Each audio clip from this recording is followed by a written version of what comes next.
Welcome to another episode of Adding Perspective with Josh. I'm Josh. I'm Coach Nrgy. I'm Aphrodite.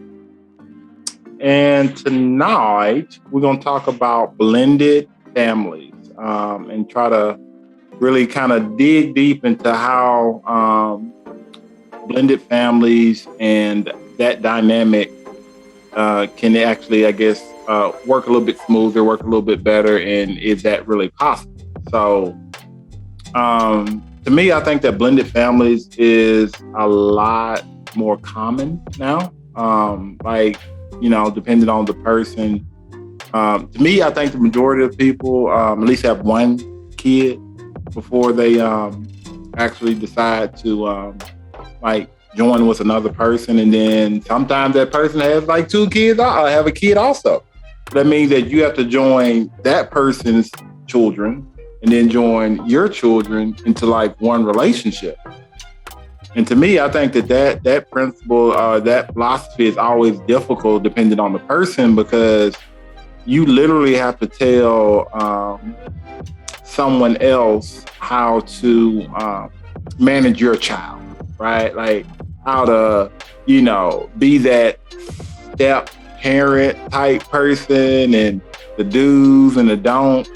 And to me, I think like a lot of people don't get that far though. Like sometimes I think people focus on the relationship, but don't really focus on how to manage the compatibility of the children. Mm-hmm. So to me, do you guys like how do you think that like blended families should go, right? Like is there like a set format for that, or is it like you just gotta make it up as you go? Go ahead. No, I would say neither of those answers, not necessarily a set format, and then also not just making it up as you go. I definitely think you need to be really proactive and be really intentional whenever you are bringing in two families, especially where there are kids involved. For me, I would also definitely say take your time with blending of the families, take your time with introducing kids to the other person.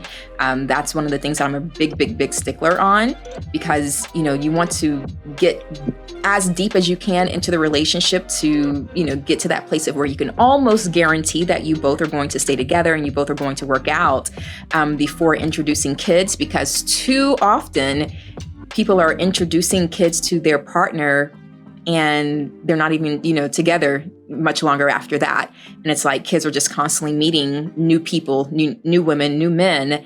And it's actually to a detriment of the kids, in my opinion. So that would be my response for now. Okay.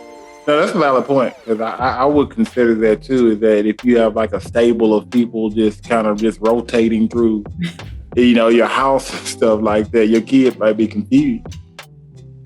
That, especially if, there's no like consistency of relationship to a certain degree. Right, for sure. Right. So I guess that premise, right? Like even when a person finds that right person and say, hey, we're going to be together for a while, or like forever, or whatever they want to call that.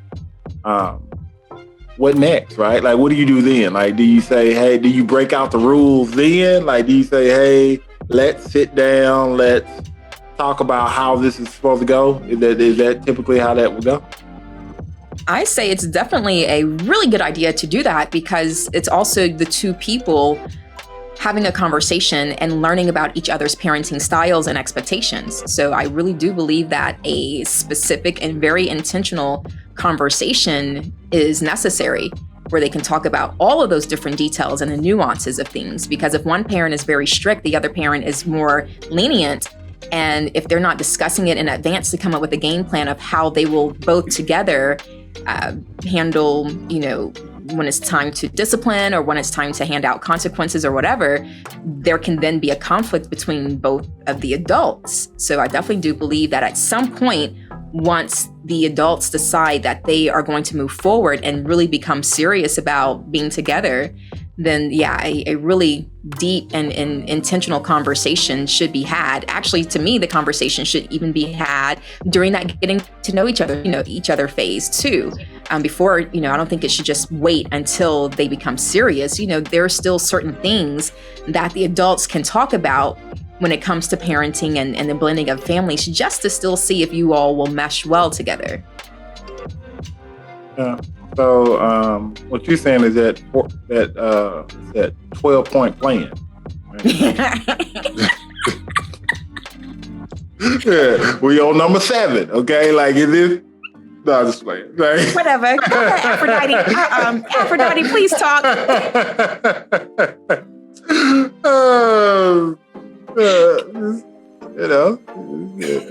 mean, it's like, you gotta roll it out there for them. Make sure they understand what they getting themselves into. There's nothing wrong with that.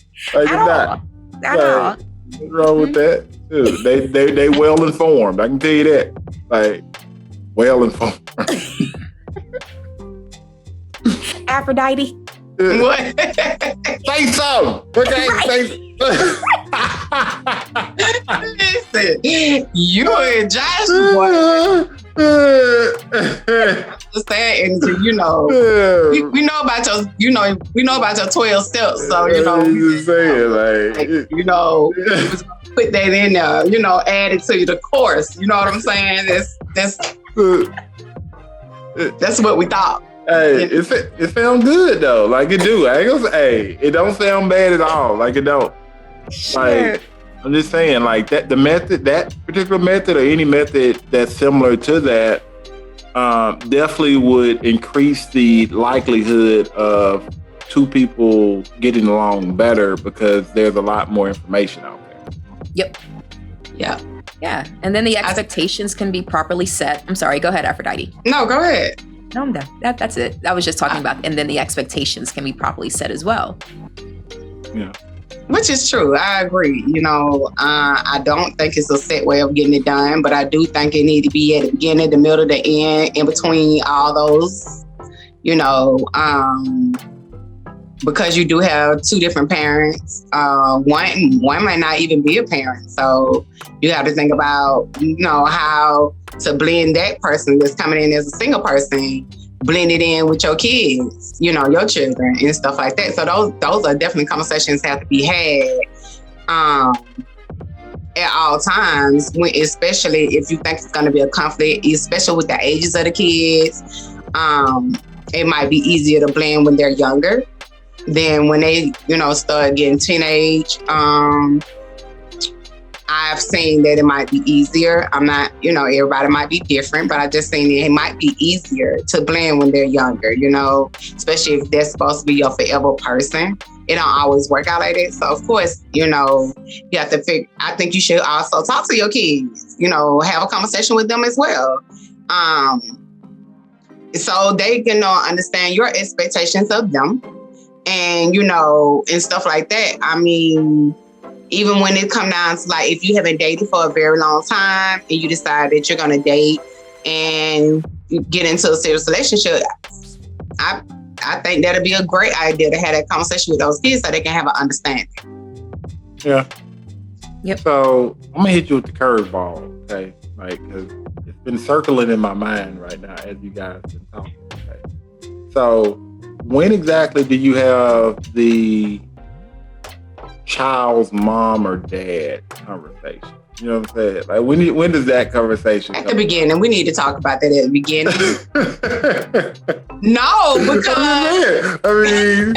listen, that is gonna be part of our conversation, because you gotta understand, when you're dealing with that person with kids and you're dealing with me with kids, I come with fathers and they come with mothers.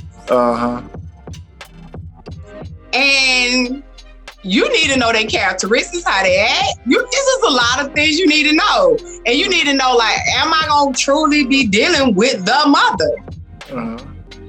Yeah. Because she could be difficult. True.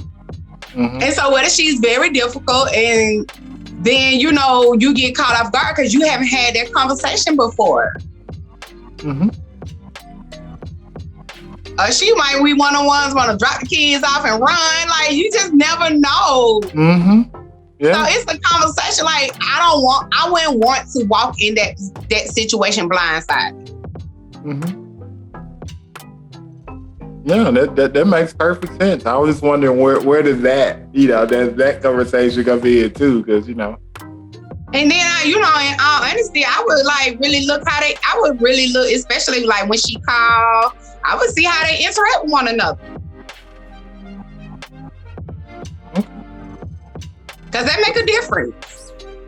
Because you already know if both of them get on the phone, they screaming at you, already know what you get yourself into. I would see that. Yeah. What? What? No, that's a huge point that people do not really take into consideration as much as they should. Like being mindful or finding out how the ex and your partner and then their ex, the other parent, how do they interact with each other, and understanding that whatever their relationship is, the two parents, that's going to come into the relationship that you now have with that person. And do you want to be a part of that? Is there a lot of bickering back and forth?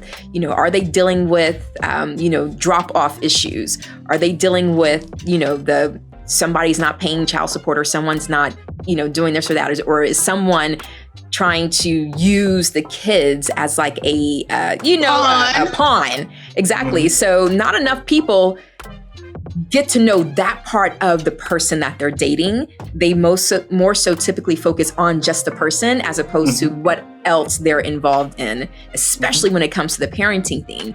And unfortunately, there are a lot of people who try to keep their parenting out, private. And it's like, nah, you can't really keep that private. If we're trying to, move together, work something out to, as a new couple moving forward. For some reason, there are a lot of people who try to keep that whole parenting thing private. And I just don't understand why. No, I get it, but it just doesn't make sense. Yeah. So that's the other part about that too, especially when you dealing with exes and things like that. Would you say, right, the person that brings their kid into the relationship, would you say that they have to have some semblance of control over what their ex does? Right. Well, you can't control what someone will do anyway. Like, say for instance, right, like the ex, they're volatile, right? Like you don't know what they might do. Right. Like they might be one of those people that they don't co-parent well. Right. Okay. Would you say that you would like blame the person that you're with because the other person does not co-parent well? You said blame them? Yeah. Like, would you be angry at the person that you're with because the other person does not co-parent well? No. How can I be upset with the person I'm with because my kid's father don't know how to co-parent? That's not their issue. I've seen it before, though. I've seen it before. Yeah. I mean, I'm not saying it don't happen, but to me, that's mental. Like, what in the world? I cannot be mad at the person that I'm dating or in a relationship with because this person don't know how to co-parent. Clearly, I must not know how to co-parent. I got an issue too, because I'm mad at you. Yeah. Yeah. Yeah, that falls back to the thing of, we have no control over what another person is going to do. You cannot control other people. It's just no way, no how, no possible. Like, you cannot do that. Right. Mm-hmm. So to be mad at someone else because of what another completely different person is doing, that makes no sense at all. Are you mad because they know how to co-parent well with their kids' other parent? Like, is that what you mad at? Because it's more like you jealous or envy of the situation more than mad. Because otherwise, what are we mad at? I don't get it. No, you mad at yourself? Because you don't know how to co-parent with your people? I don't know. Hey, I'm with you, but I'm just saying, I heard a lot of horror stories, right? about that, about whenever two people get together, sometimes the full story is not always clear, right? So if, let's say, for instance, a person brings in 2 kids or whatever kids they bring in, sometimes there's always going to be variables in that transition between merging lives and stuff like that. And that variable sometimes can be the previous people that they've been with and how that party affects the current relationship, like the actual relationship with their current partner. So when I see like stuff like that, I would respond the same way that you guys are saying. Like, how does that make sense that person, based on their parenting style or whatever, can affect your current relationship? But 9 times out of 10, it actually does. Okay, so that's different then. Yeah. That's different because, of course, it can affect, it can affect your current relationship, but I'm confused how I'm going to be mad at my partner. Because it's affecting your current relationship.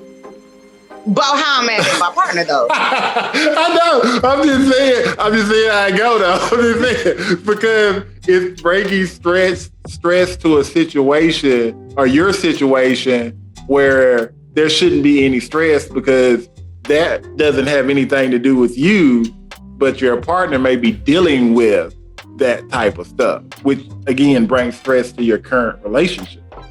Right. But that's why you get to know that part of the other person too, before you just make it all official and stuff like that. You need to find out what you're going to be involved in by finding out what they're currently involved in. Well, point playing. Got it. Okay, just like... Yeah, because that's a little insane for me. Like, I can tell you, I won't be doing none of that. Hey, I'm just saying though, like... This is a reality out here in these streets, okay? I'm telling you. Like, sometimes things aren't always clear like that. Like, it's not. And again, we said it, you can't always control another person. Like, you really can't. But I don't think that since you cannot control another person, it should, just like you guys were saying, it should affect the way that you feel about, your partner. Like, unless it's some like other stuff going, there's got to be some other stuff. They just can't be. I'm gonna be mad at this person because, like, I chose to have kids with that person. Like, that was my choice. Yeah. Typically, Yeah. I'm just saying. I know. I'm just saying. At some point, I just don't understand that part. But I personally don't understand. Hey, like I said, holding viewpoints right there. Okay, try to throw that in there. It's just not clicking yet. Maybe your energy can help a girl out because it's just not clicking. How I'm be mad at somebody else because my kid's father over here acting a donkey. Like, I don't get that. Hey, I'm telling you, okay. I wouldn't even bring it up if I haven't seen it a lot. Okay, it happens. It happens a lot. Yeah, like it does. Like, it happens more than. And how could your relationship even survive you being mad at your partner? Like, how could the relationship survive? For real. Yeah, you're right. Like, because it's not like you can actually. Mitigate that particular situation because that person is always going to be that person's mother or father. So it's like, right. So it's like that person's always going to be around. Right. So that means that you either got to find a better way of navigating through that scenario but I seen that. They trying to get out. No, they was like to get down. I seen that. Okay, no, they trying to leave. Like, what was this? Like, what are you saying? Yeah, it's either you gonna stay in it and deal with it, or you're gonna say, you know what, this doesn't work for me. Let me bow out. And that is totally fine because people are crazy these days. Are you kidding? They are. You're dealing with exes and a crazy ex and an ex that you don't know what they're going to ever do. Like, exes are retaliating these days. They really are. Coming and running up on people. Exes are coming and taking and they people killing out. Children and everybody. Yes. No, about to just be in a situation, especially once I find out, like, whoa, this is what it's really about. This is what it's really like. Nah, life is way too short for that. I'm not trying to just stay here just, on G code or nothing like that. Nah. Nope. I already checked that. It's like, yeah, my thing is check on out, and even in a certain sense of when you was speaking on when you introduce, like at first I used to really be on, oh, you can't meet my kids to like 2025, you know what I'm saying? But when you start saying the transition of these people these days, we need to meet the whole crew. Make sure the children ain't trying to kill me. I'm just like, because these people crazy. Mm-hmm. Yeah. I'm not saying I'm gonna meet you. We gonna meet within a month, but I'm just saying, like, logically now, once you see how things are going, yeah, I don't know. We might need to speed up that meetup if we gonna plan on being together. Mm-hmm. Okay, I got that. I would see that. But basically, what I guess the consensus is that needs to be firm communication all the way through. Like from the beginning in the middle, the communication all the way through about everything. And it does. You just have to communicate because, everybody have a different parenting style. Mm-hmm. Yeah. You're right. Like some people can be the nice, warm, fuzzy type. Another one can be like the disciplinarian type. And, sometimes you got to learn how to, merge the two. Yeah. And be okay with that. Yep. And then it's a little bit more difficult when you blend in older kids. It's a little bit more difficult. They be on their soapbox, They have their own little thing going on, and don't let them be extra feeling themselves. It's a little bit more difficult. That's a good point. It's a little bit more difficult when the kids are a little bit older. Mm-hmm. Yeah. So since you said that, what would you say the tips or the tools of the trade would be to like managing the blended thing when the kids are older? Like what? Conversation. Okay. I found that conversation really works. Okay. When bringing them together, it needs to be a slow process. Don't force it. Even if especially when you have male kids, when you have young males, and you've been a single mother. I don't know about young males and single fathers, but when you've been a single mother and you have males, and like they feel like they've been the rural of the family, you know what I'm saying? Yeah. And then you bringing this man in here. Yeah. So you have to put them in their place, and you have to let them know, like, that's probably how we've been operating because I've been single, right? But now that I'm about to be with this guy, we're gonna get married, whatever the situation, however far along y'all plan on taking it, then it still boils down to a conversation, but don't force it. Because forcing it makes it worse. Yeah. Okay. And maybe allow them to have time with each other. Yeah. Okay.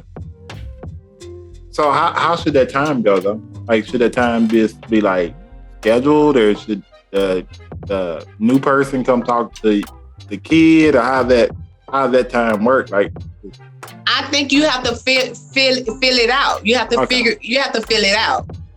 Because, you might want him to go talk to the young adults or whatever, or the teenagers. You might want to, but they might not be ready to talk. So you don't want to force them to be talking to that particular person. Because then you might get a situation where they might just shut down altogether. Yeah. So you have to really plan that thing to where it's going to work out not just for you, but for them and your partner. Okay, that's a valid point. Yeah. So from older kids to younger kids, it sounds like the process would kind of differ just a little bit, right? Like when it comes to like the introduction phase, right? Well, I have found that it is different. Yeah. It's totally different. Mm-hmm. So what I've seen and experienced is the younger kids could be more acceptable. Yeah. But when you start getting into those older kids, those teenagers, and they have had mommy or daddy to themselves for however long. Mm-hmm. And then you say, oh, you just come willy-nilly one day and be like, oh yeah, this about to be my husband or my wife. They looking like, what? Like what? Like when did that happen? Yeah. And then you expect for them to just accept it without having a conversation. Yeah. Instead of, having a plan, you and that person, you and your partner having a plan on how we're gonna blend all this together. Because even if they had, even if my partner had younger females, teenage women in his, they still feel some type of way. So you still got to consider their feelings regardless. We just can't be like, oh, it is what it is, and you'll get over it, because that's not true. That makes sense. I think it does. So, Nrgy, how would you summarize it? So, I have a couple of different... Stop it. I have a couple of different thoughts. You see that coming, did you?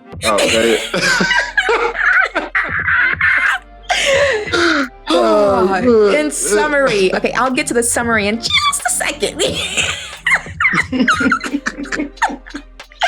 So, I feel and believe that, if during the parent's single phase and single stage, if they are very intentional about the conversations that they're having with their teenage kids, the older kids, if they're having conversations or the intentionality behind it, and if they're talking to them, based on what's age appropriate for that particular kid, and just, setting the expectation properly and realistically, in my opinion, it can be so much easier with older kids because they can comprehend what's going on much better than a younger kid. You can talk to them and explain. They understand. They already, they're teenagers most likely, so they already understand, liking someone and wanting to be with someone and loving someone, even though they technically don't know what true love is yet. But, they understand two people coming together. And just based off of if that parent also is very patient with their dating process as well, and allowing the kids to become more accepting of it, and again, just really understanding that if mom or dad brings someone in, it doesn't mean it's going to affect our relationship, our parent-child relationship. So just to keep it there for purposes of this conversation, I do believe that as older kids, if the parents during their single phase are very intentional, then it can be easier with older kids because you can actually talk to them and they can understand, and y'all can have back and forth conversation and all that kind of stuff. In summary, what I would say is consider how when we as adults are going through a breakup, for an example, consider how that affects us mentally and emotionally, and then even affecting our physical bodies, where some of us don't even want to get out of bed, some of us don't even want to go to work, some of us can't even get up and eat, blase.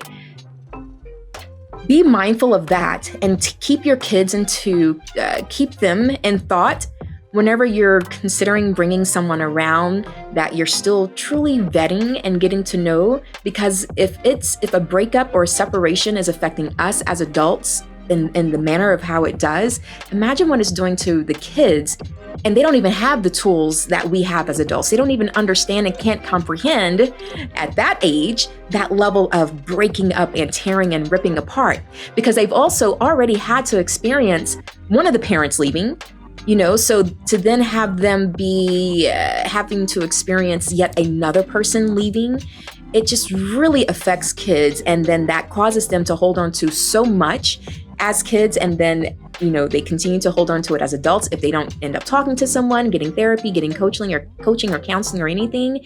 And it tends to produce issues in adults once they get older. So that's what I would say. Just really be mindful of what a breakup can do to your kids based off of just how it made you feel and how paralyzing it has made you or can make you at some point. So that's me. This is Coach Nrgy. Those are my thoughts, and I'm Park.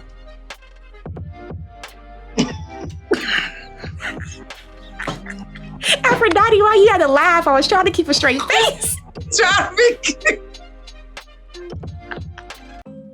You were talking about 285 traffic earlier. I was like, park my car.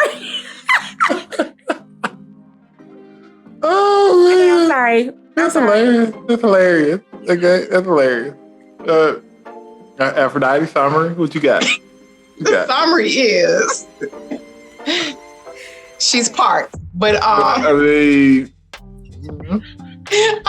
So I would say I do like what Nrgy said, and the scenario she gave about breaking up, and stuff. But I would also add that even within that, trying to blend that family, you do have to make sure that all parties understand and have a great understanding of how it's going to work. You have to make sure you have very open communication. So when the blending starts, it won't be someone else feeling like it was forced. And so, especially, so I think that's what really would help as well. Just good open communication. I think the communication need to happen at all times. I don't think it needs to just be at the beginning. I think it need to be everywhere when it comes down to blending families. I also think that you need to meet that partner. You need to know how they operate, because ultimately you would be in that operation of how they're operating. That's it. Okay, I just want to make sure because I thought you were gonna start back up again. Like I was like, hey, you made some valid points there, like you did. Valid point. It's funny. So I think both of you guys made some valid points there. I just think that putting together a full picture like that when it comes to like how people can blend families well, not only helps the children's state of mind, but it also helps the adult state of mind too. It makes for a better, more successful relationship when things are started off correctly. Right. So by inputting that communication in the beginning, doing your thorough vetting, really just doing your due diligence about, the kids and the exes and stuff like that, it makes for a winning combination. So it's my story. I'm sticking to it, Another fun episode, added perspective with Josh. I'm Josh. I'm Coach Nrgy. I'm Aphrodite. We out.